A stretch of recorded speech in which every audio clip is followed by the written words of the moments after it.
想搵一部睇得有打得嘅 laptop，可以睇下佢 ROG Strix G16。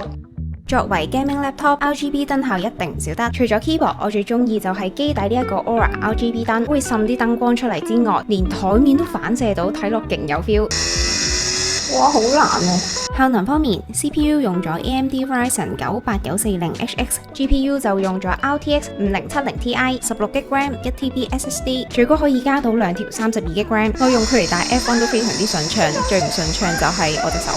而喺散熱部分都升級唔少，用咗3風扇系統，即係主風扇、輔助風扇同專屬 GPU、VRAM 嘅風扇。散熱膏用咗 Conductina Extreme 液態金屬，比傳統嘅散熱膏高10倍嘅熱傳效能。當然佢嘅機身都有非常之多通風口啦，用咗 2.5K 165Hz 嘅16寸 IPS 螢幕，100% DCI-P3 色域，聽通色彩驗證，打機嗰陣畫面都非常之靚。佢嘅 trackpad 都幾大，喺上邊仲可以 call 個 number pad 出嚟。平時打機或者做嘢都有更加多嘅選擇。接口又齊1億 LAN 頭。HDMI 2.1、USB 4 Type C 同 USB A， 有興趣嘅朋友就去百老匯嘅門市睇下啦。